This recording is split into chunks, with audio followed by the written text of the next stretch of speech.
তারিখ 12/3/2018। জোরপূর্বক বিবাহবিচ্ছেদের শিকার নারীর ছেলেমেয়েরা স্বাধীনভাবে বিকশিত হতে পারে না। শৈশবে বা কৈশোরে পিতামাতা আলাদা হয়ে যাওয়ার কারণে তাদের মনে এক বিরাট আকারের মানসিক কষ্ট থাকে। মনে করা যাক, জোরপূর্বক বিবাহবিচ্ছেদের শিকার নারী পিতার বাসগৃহে অবস্থান করতেছে, সঙ্গে তার একটি পুত্র সন্তান বা কন্যা সন্তান রয়েছে। বাবার বিরুদ্ধে সারাদিন তার মা, নানি, খালারা বলতে থাকে। বাবার বিরুদ্ধে সন্তানের সামনে বিশেষ করে ছড়াতে থাকে তার মা, নানি, খালা, মামারা।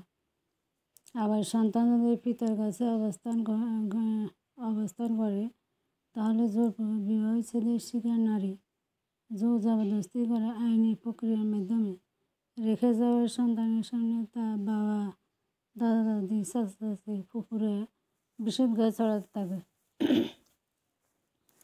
সারাক্ষণ বদনাম করতে থাকে। মৃত্যুর পূর্বের দিনও সন্তানের সামনে কোনোদিন তার পিতার আত্মীয় স্বজনরা তার মায়ের প্রশংসা করে না, সুনাম করে না। তারিখ 17/3/2018।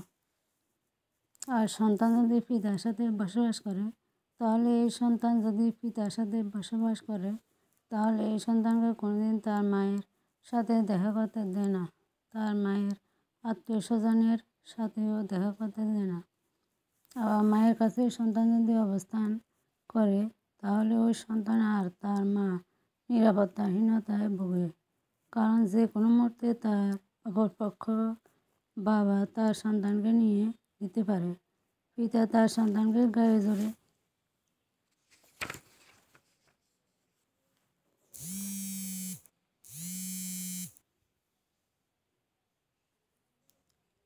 জোরে নিয়ে নিতে পারে। আইনি প্রক্রিয়ার মাধ্যমে পিতা তার সন্তানকে নিয়ে নেবে। এই সমস্ত জ্বালা যন্ত্রণার কারণে জোরপূর্বক বিবাহবিচ্ছেদের শিকার নারী তার সন্তানকে নিয়ে সারাক্ষণ নিরাপত্তাহীনতায় থাকে। সে তার সন্তানকে নিয়ে দূরে স্কুলে দিতে পারে না। কাছের কোনো স্কুলে, ভালো কোনো স্কুলে তার বাবার ঘরের পাশে বা বাড়ির সামনে যদি কোনো স্কুল থাকে সেটাতে ভর্তি করে থাকে। স্কুলে ভর্তি করিয়েও শান্তি নেই, সারাক্ষণ মায়ের মন অস্থির থাকে। সন্তান হারানোর টেনশনে মায়ের মন আকুল বাকুল থাকে। একবার সন্তানকে সকালবেলা 8টা বাজে স্কুলে দিয়ে আসবে, আবার স্কুল ছুটি শেষে নিয়ে আসবে। এর মাঝখানের সময়টাতে সন্তানের মা তার সন্তানকে ক্ষণে ক্ষণে দেখে আসবে। তার সন্তান স্কুলে উপস্থিত আছে কিনা। বাচ্চাকে স্কুলে ভর্তি করিয়ে দিয়ে জোরপূর্বক বিবাহবিচ্ছেদের শিকার নারী মনে সারাক্ষণ এক টেনশনের অনুভূতি বিরাজমান থাকে। এগুলো নিয়ে সে শান্তি পায় না। তার গায়ের চামড়া সারাক্ষণ চলতে থাকে এবং ভয়াবহ বদনামের বোঝা আর অপবাদ নিয়ে সে বেঁচে থাকে। তারিখ 20/3/2018। আবার একজনের উপর একজনের ক্ষোভ প্রকাশের জন্য সন্তানকে হয়তো অন্য পক্ষের সঙ্গে দেখা করতে দিচ্ছে না, অথবা সন্তানের সামনে এমনভাবে অন্য পক্ষকে উপস্থাপন করছে যেন সন্তানের প্রতি রাগ ও ঘৃণা তৈরি হয়। ফলে দাম্পত্য সম্পর্কে যে শুধু সংকট নয়, বিশ্বাস ও ভালোবাসার ছোঁয়ায় থাকতে পারে এমন মানসিকতা নিয়ে সন্তানটি হয়তো বড়ই হতে পারে না। জোরপূর্বক বিবাহবিচ্ছেদের শিকার নারীর সন্তানদের মনে ও শরীরে বিভিন্ন ধরনের প্রভাব পড়তে পারে। তাদের মধ্যে উদ্বেগ আর উৎকণ্ঠা, টেনশন থাকে। ভয়াবহ তারা নির্ভরতা আর ভরসার জায়গা পায় না।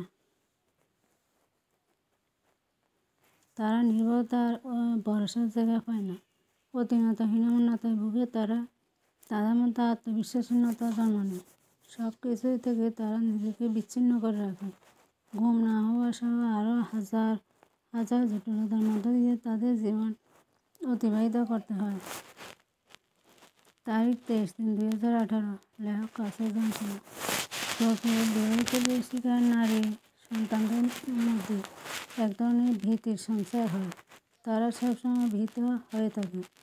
তারা পারিবারিকভাবে সামাজিকভাবে সাহসী হয় না। ধরুন এই সমাজে কোনো এক নারী বিবাহবিচ্ছেদের শিকার হয়েছে। এক সন্তান নিয়ে যখন বিবাহবিচ্ছেদের শিকার নারী তার পিতার গৃহে চলে এলো।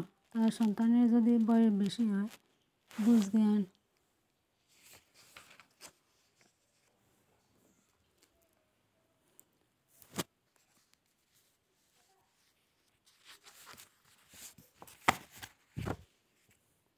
সম্পন্ন হয়, তাহলে তার মনে এই ধারণা সৃষ্টি হয়, এরপর আমাকে কে দেখবে। একজন যদি আমাকে ছেড়ে যেতে পারে, অন্য জনা ছেড়ে চলে যেতে পারে। তাই 26/3/2018 মা বাবার বিচার সন্তানের মনে প্রতিনিয়ত নেতিবাচক প্রভাব পড়ে। এই বিশ্বের পিতামাতারা কি পারে না তালাকের পর ভয়াবহ পরিণতির হাত থেকে সন্তানদের রক্ষা করতে?